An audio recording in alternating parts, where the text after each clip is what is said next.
Here is Dr. Umar explaining why Jamaicans are the way they are. Wow. When you study the history of the Ma'afa, the transatlantic slave trade, many of those who were brought to Jamaica came from the Nigeria, Benin, Cameroon, Congo region. That is a very unapologetic fight to the death region. Some of the ethnic kingdoms in that region, the white man didn't even want to enslave them because it was too difficult to break them. Jamaicans still have that spirit. As you come onto the page, kindly hit the like bell and subscribe if you haven't done so as yet. And don't forget to turn on the notification bell so when I drop the next video, you'll be the first one to get notified. Let's continue. Jamaicans still have that spirit. They are indomitable as a people. It's no coincidence that it was a Jamaican bookman who went to Haiti and led the Haitian Revolution. Yes, Dutty Boukman, also known as Bookman, was an enslaved man who led a slave revolt in Haiti in 1791 that helped spark the Haitian Revolution. Boukman was born in Senegambia, which is now Senegal and Gambia, and was enslaved and taken to Jamaica before being sold to a slave owner in Haiti. His surname may have been a play on Bookman because he could read. Boukman was a leader of the Maroons, an escaped slave group, and a voodoo priest. He was known for his large size, warrior-like appearance, and fearsome temper, which helped him command respect. In August 1791, Boukman organized a secret gathering of slaves in the mountains of northern Haiti for a voodoo ceremony called the Bois Cayman. During the ceremony, the slaves confessed their resentment of their condition. Boukman then led 2,000 slaves in a rebellion through the northern part of the island. Boukman's voodoo practices were said to have been instrumental in helping him liberate Haiti. He understood the power of knowledge, which threatened the French colonizers. The Haitian Revolution was a series of conflicts that lasted from 1791 to 1804 between Haitian slaves, colonists, and the armies of the British and French colonizers. The Haitian people eventually won independence from France and became the first country to be founded by former slaves. The Haitian Revolution, a series of conflicts between 1791 and 1804, was the overthrow of the French regime in Haiti by the Africans and their descendants who had been enslaved by the French and the establishment of an independent country founded and governed by former slaves. Toussaint Louverture, 1743-1803, was a Haitian general and leader of the Haitian Revolution. Toussaint Louverture is thought to have been born enslaved around 1739-1746 on the plantation of Breda at Haut de Cap on the northern coast of Saint-Domingue, present-day Haiti.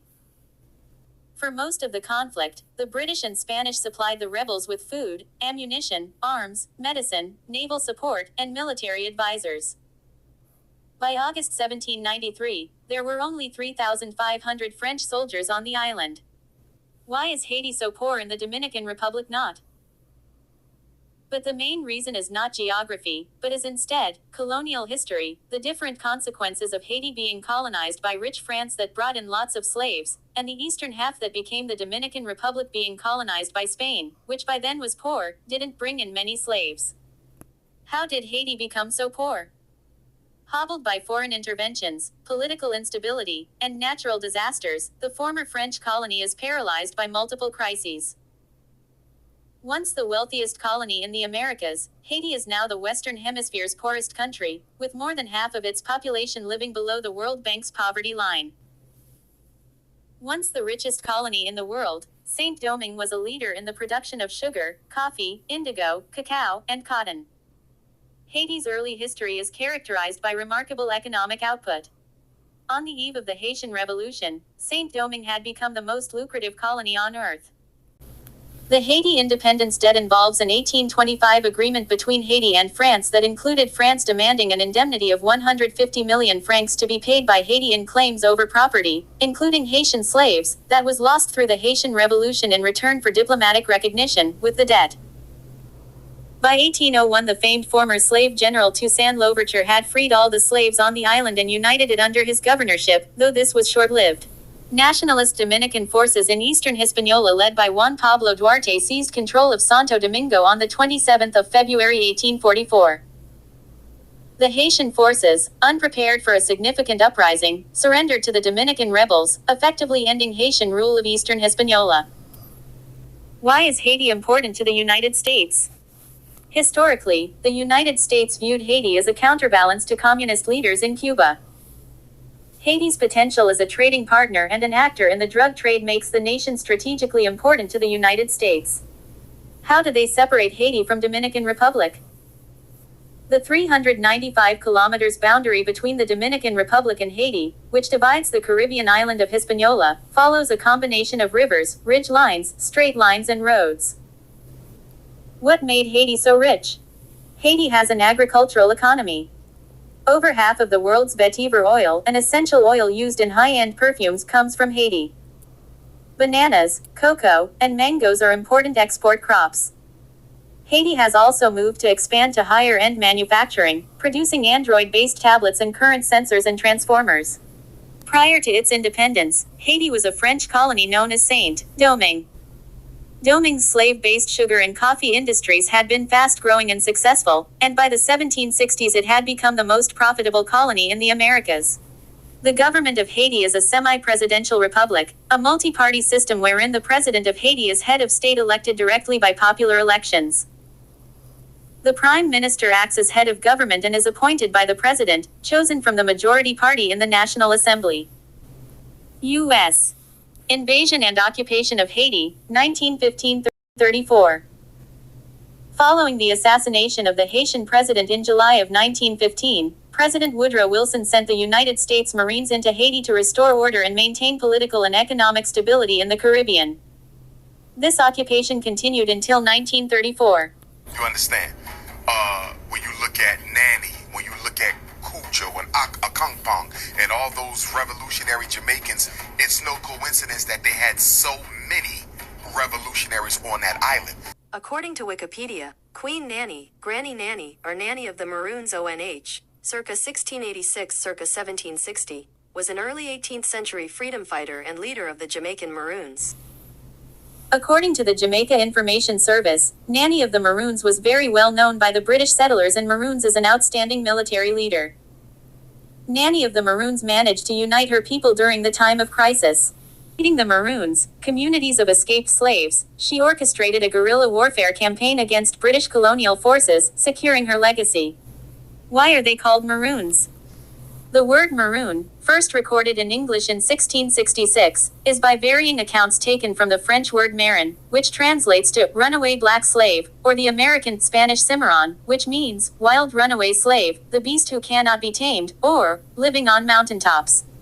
The Spanish originally used the word Cojo 1659-1744, also known as Cujo, Kojo, or Captain Cujo, was a Maroon leader in Jamaica who fought for freedom against the British in the 18th century.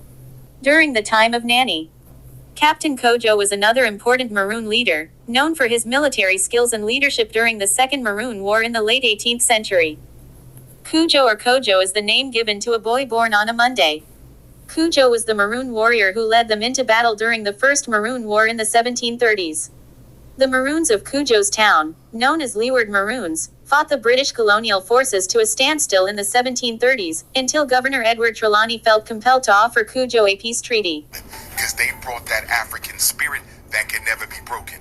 And if African people are going to be free, geographically in the Caribbean, or globally across the world, Jamaica will play a role in it. Just like when I go to Africa, I say it all the time.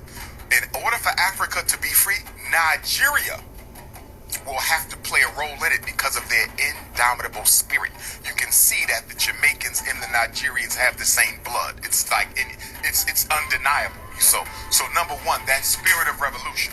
And then when you take the Rasta culture and what that did, and when you take Bob Marley's success in reggae and what that did, and of course the greatest Pan-Africanist and greatest organizer of all time, Marcus Garvey. According to National Archives, Garvey was known as the founder of the Universal Negro Improvement Association, UNIA, formed in Jamaica in July 1914. The UNIA aimed to achieve black nationalism through the celebration of African history and culture. Marcus Garvey believed that the key to achieving prosperity and acceptance for Black Americans was by empowering Black communities to operate independently from white society.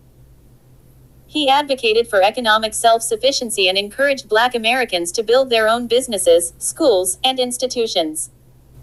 Because of his family's impoverished state, he became an apprentice to an uncle, a printer, at age 14. On July 15, 1914, Garvey founded the UNIA, Universal Negro Improvement Association. Its motto was, "One God, One Aim." Universal Negro Improvement Association, UNIA, primarily in the United States, organization founded by Marcus Garvey, dedicated to racial pride, economic self-sufficiency, and the formation of an independent Black nation in Africa. Marcus Garvey, a Black nationalist, supported the Back to Africa movement, which encouraged African Americans to return to their ancestral homeland in Africa. Garvey and other members of the UNIA incorporated the Black Star Line in 1919 to help transport African Americans to Liberia. The UNIA's Back to Africa campaign promoted racial purity and separatism, and envisioned an independent, Black-led nation in Africa. The Back to Africa movement began in the early 1820s, when the American Colonization Society (ACS) helped free Black Americans migrate to Africa. The ACS was founded in 1816 by wealthy members, including some Southern masters, who wanted to relocate freed Black people. By 1847, the ACS had established Liberia as a settlement for Black Americans returning from the United States. American Colonization Society. Between 1822 and the American Civil War, the ACS helped about 15,000 free Black people migrate to Africa. Garvey and other members of the UNIA incorporated the Black Star Line in 1919 to help transport African Americans to Liberia. He was jailed in the Atlanta Federal Penitentiary in February 1925, where he would serve almost 3 years of a 5-year sentence. And in 1927, Garvey would be deported from the United States, never to return. He died on June 10, 1940, after multiple strokes. Despite his controversial reputation, Garvey's legacy continued to instill pride and inspiration among many Black people throughout the diaspora. His ideology has influenced members of the Nation of Islam, the Black Power movement, and the Rastafari movement. In 1935, Garvey returned to London, where he lived and worked until his death at age 52. Marcus Garvey died on June 10, 1940 from complications brought on by 2 strokes. Garvey's betrayal at the hands of other Black people who chose to cooperate with the FBI and other organizations to bring about Garvey's downfall. You know, coming from Jamaica and others, you understand. But I think when you look at their national heroes and the Pan-African impact that they had, Bob Marley was a Pan-Africanist. The Rastafari are Pan-Africanists. Marcus Garvey, the father of modern Pan-Africanism. John Brown Russwurm, the revolutionaries that came over out of there. You know, even to the slave revolt leaders, you know, Sam Sharp, you know, Paul Bogle. According to Wikipedia, Samuel Sharp, or Sharp, also known as Sam Sharp, was an enslaved Jamaican who was the leader of the widespread 1831-32 Baptist War Slave Rebellion in Jamaica. According to Anacostia Community Museum, Smithsonian Institution, Paul Bogle was a Black Jamaican deacon who organized a mass protest for civil and economic rights on the Caribbean island in 1865. Alongside his brother, Moses, Bogle led the Morant Bay Rebellion. Nearly 500 poor freedmen lost their lives when the protest turned into a battle with colonial soldiers. When you look at the Pan-Africanist nature that is at the foundation of the revolutionary Jamaican spirit, it helps you to understand why they are so feared and loved around the world. You know, they're so unapologetic that when some people are trying to kick off revolutionary movements, if they're not sincere, they will scream for the Jamaicans. They want to make sure I don't have no Jamaicans in this, because I know when the Jamaicans come, they come to war. They come to fight. You don't invite the Jamaicans unless you're sincere.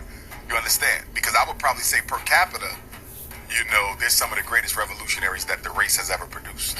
So that's just a little food for thought when it comes to the Jamaicans.